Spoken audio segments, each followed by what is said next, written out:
bem, gente, voltamos ao nosso Almoçando com a Notícia de hoje, falando sobre trânsito, falando sobre mobilidade urbana, sobre tudo isso que envolve essa coisa complicatíssima que hoje é a engenharia, que é a engenharia de trânsito.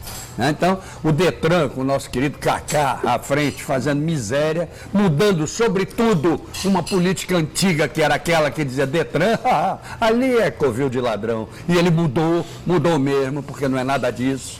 Hoje se trabalha dentro do Detran, uma SMTT fazendo um trabalho sério, isso é muito importante, mas que precisa se associar à SMCCU, a todos os outros órgãos, para que a coisa, todo mundo entenda o que é preciso fazer dentro de uma cidade que cresce como Maceió e que recebe quantos carros por mês?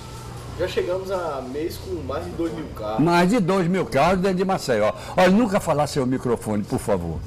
Viu? Entramos...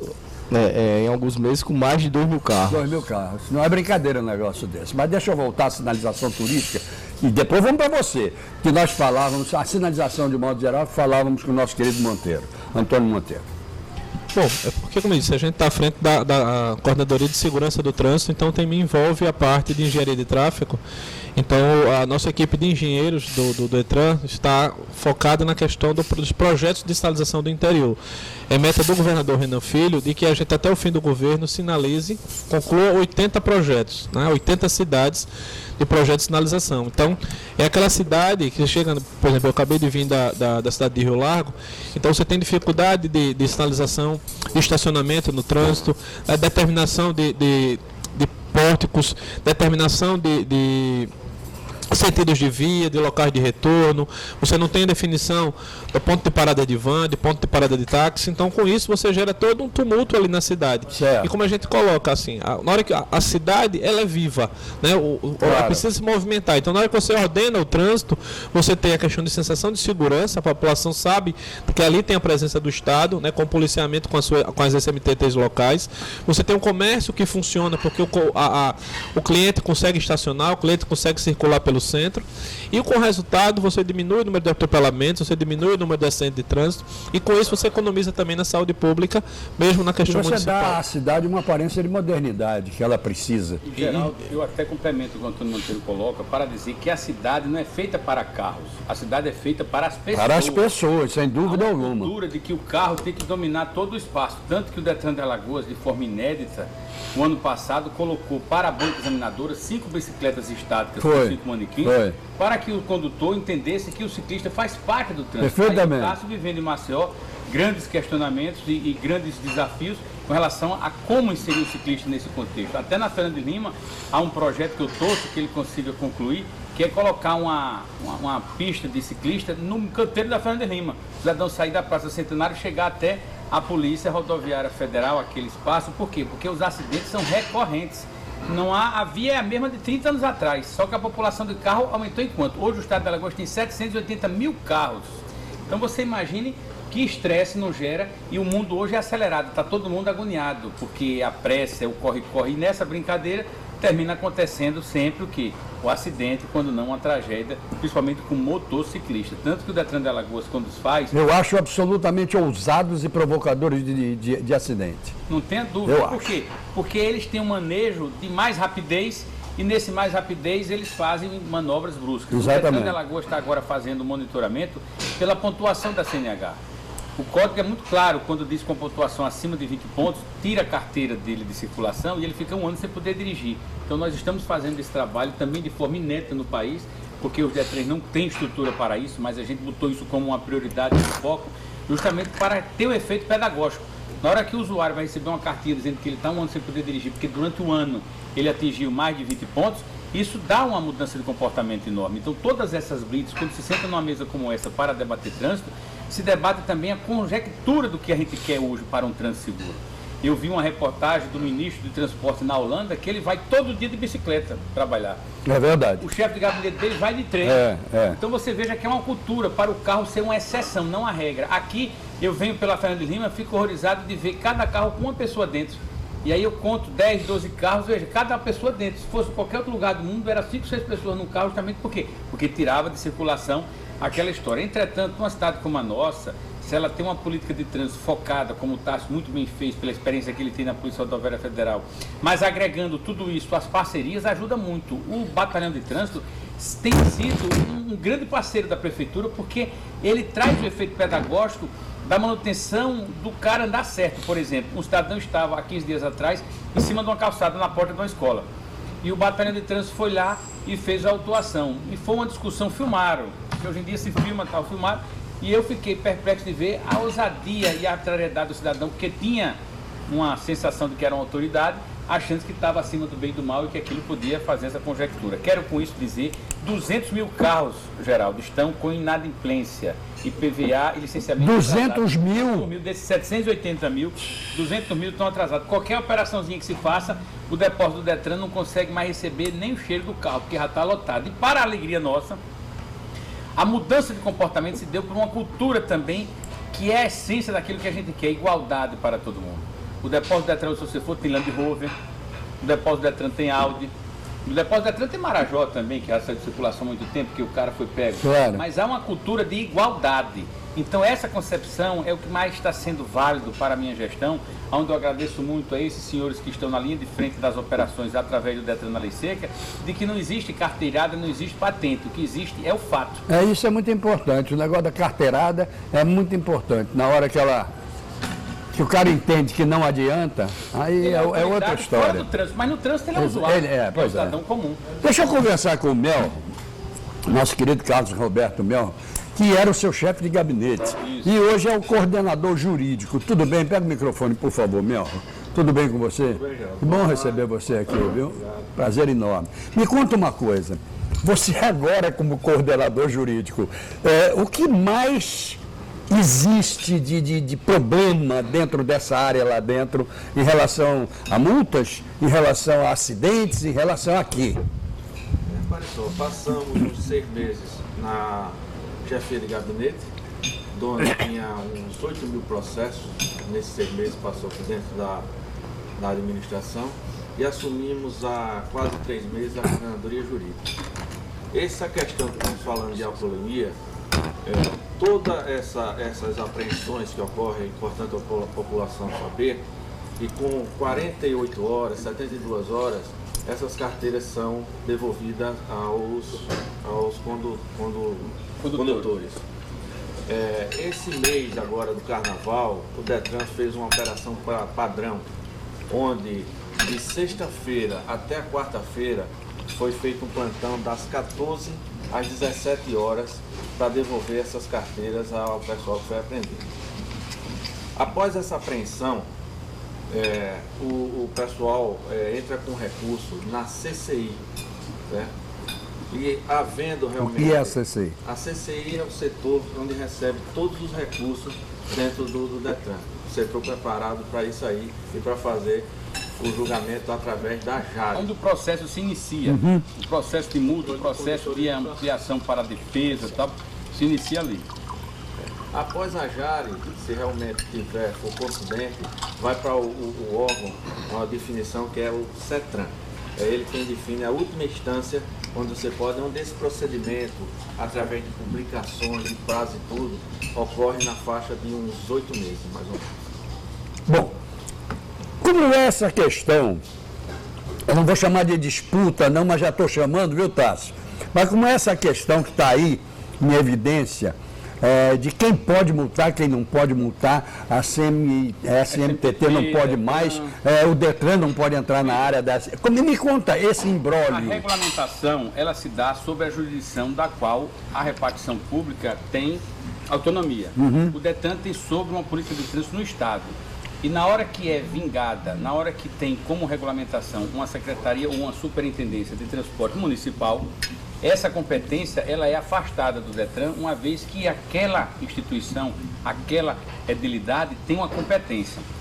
O que se faz muito é um convênio, onde a SMTT de Maceió tem com o Detran, para que nós podemos ampliar o nosso raio de ação. Os agentes de trânsito da SMTT, eles lavram o auto de infração e multam, mas eles não conseguem estar no raio de ação da cidade inteira, monitorando mais de 200 mil carros que estejam em circulação. Com certeza, com certeza. Então o que é que se faz? Num convênio com o Detran, ele declina a ampliação dessa competência para que o Detran possa ajudá-lo razão igual pela cinquentinha.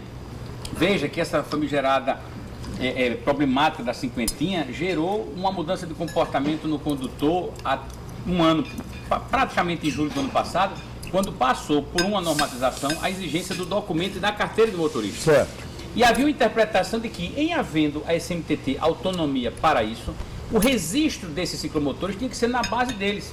Só que eles não têm uma base ligada ao Renavan, ele não tem uma base ligada ao Renache, ele não tem uma base ligada através do Denatan. Quem tem isso é o Detran. Então, o Tássio fez de muita coerência um projeto de lei na época, fez um esforço muito grande para que isso tivesse sido aprovado, onde a prefeitura declinava daquela competência para recepcionar aqueles registros e vinha para o órgão de trânsito estadual. E agora o governador Renan Filho mandou para a Assembleia um projeto para dar isenção. E nós estamos fazendo vista grossa. Em que aspecto? Se eu fosse hoje prender uma cinquentinha, não ficava uma circulando. Porque o cidadão insiste em usar sem capacete, ele insiste em usar sem nenhum tipo de referência daquele equipamento, e ele teria que, para fazer o registro, pagar R$700 no Detran hoje.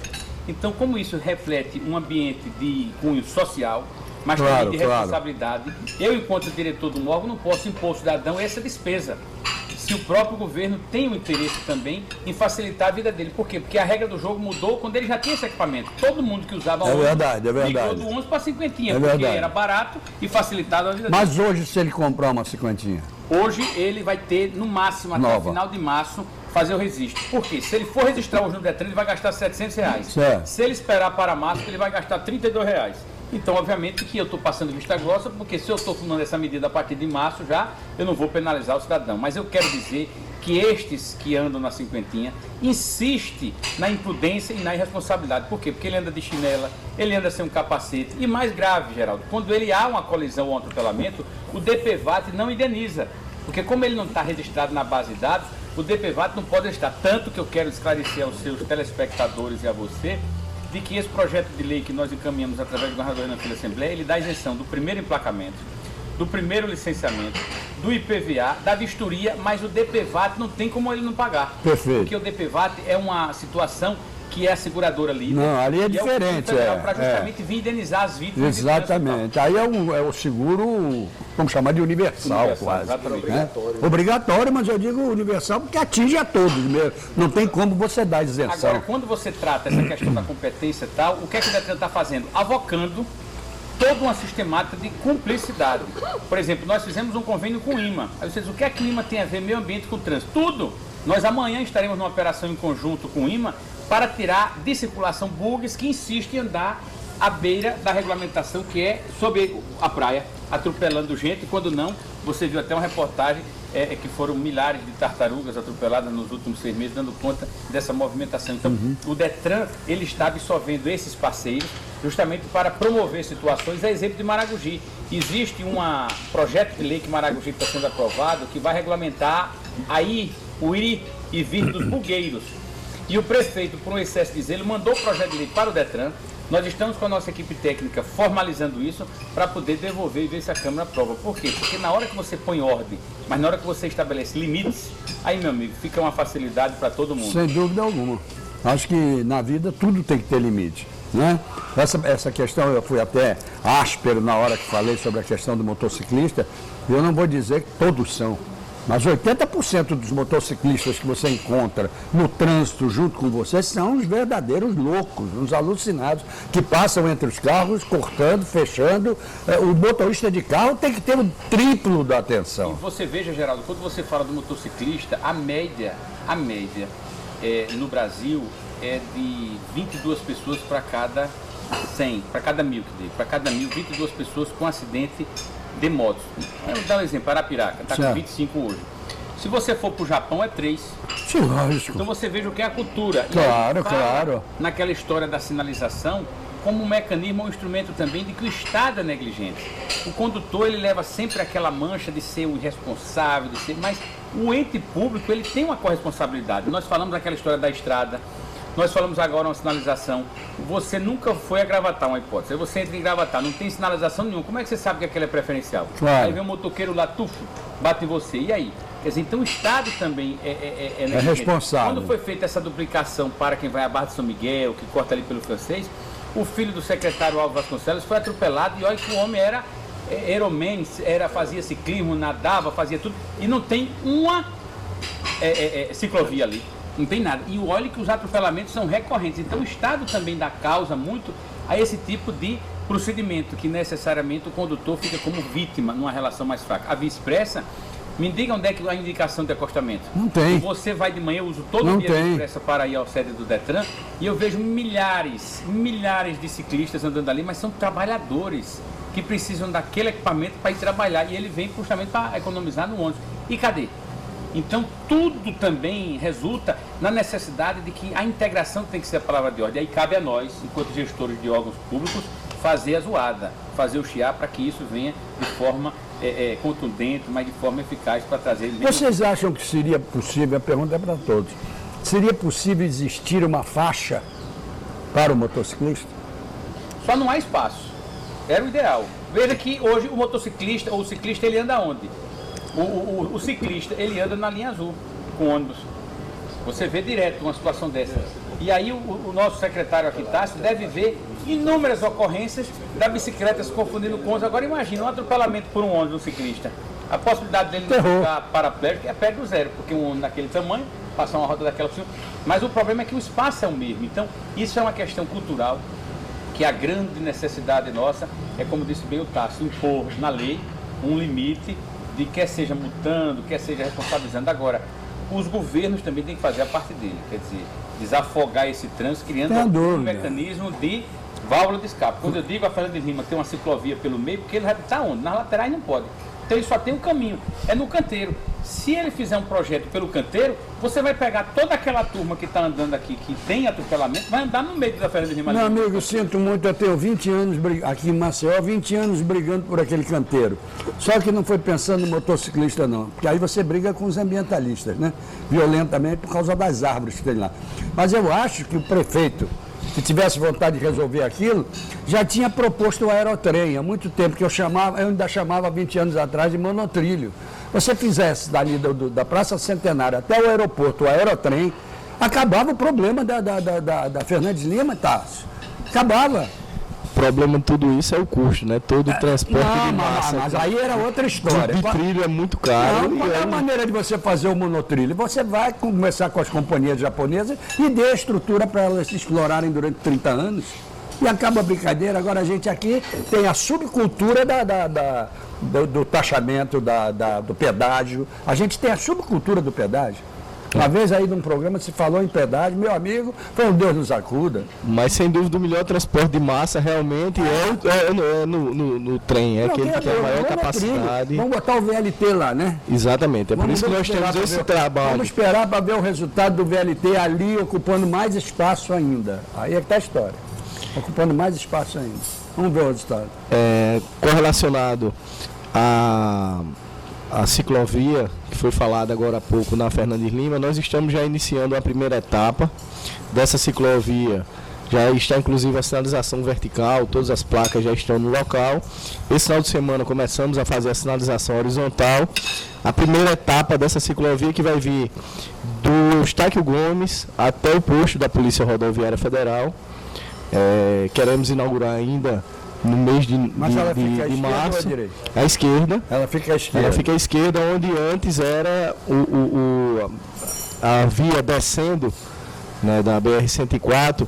Ela é a antiga pista que tinha o acostamento, tanto do lado esquerdo como do lado direito. Nós vamos utilizar exatamente aquele acostamento do lado esquerdo, que antes servia apenas para alguns condutores infratores fazer a ultrapassagem pelo acostamento para se dar uma alternativa de transporte, que é o transporte por bicicleta. Isso aí é uma boa ideia. Agora, são em torno de 3,5 km.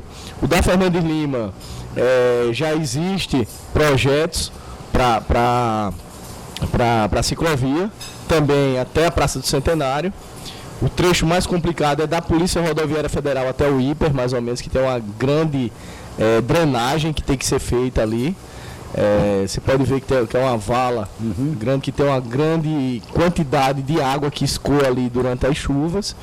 mas provavelmente a próxima etapa vai vir da Praça Centenário até o Hiper Bom Preço, para futuramente se interligar essas duas daí. Temos que iniciar, tentamos aí já fazer ciclovias em todas as novas avenidas que fazemos em Maceió, elas são feitas já dotadas de ciclovia, como também de calçada, pensando não apenas no ciclista, mas também no pedestre. Maceió temos um problema crônico, que é a falta de calçadas, né?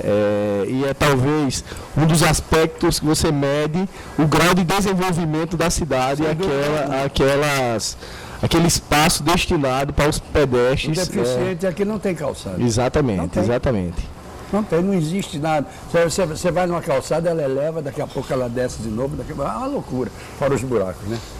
Exatamente, e é uma orientação exatamente do prefeito Rui Palmeira, foi assim feita na nova via, na Pontes de Miranda, que é aquela ali que vai entre a Cruz das Almas e Jacarecica, foi feita na Josefa de Melo, foi feita na Paula Holanda, lá em cima, fizemos ciclofaixas na região lá do Graciliano Ramos, ali a região do Graciliano toda, ela é dotada de ciclofaixa, que exatamente vai interligar pela Paula Holanda, que vai até o Eustáquio Gomes, e você assim vai fazendo uma malha cicloviária na cidade, dando uma qualidade de vida maior à nossa população. Então, deixa eu conversar com uma pessoa aqui que disse que já está ficando apelidado de o japonês da lei seca, que é o nosso sargento da lei seca, nosso querido Bandeira. Tudo bem, Bandeira?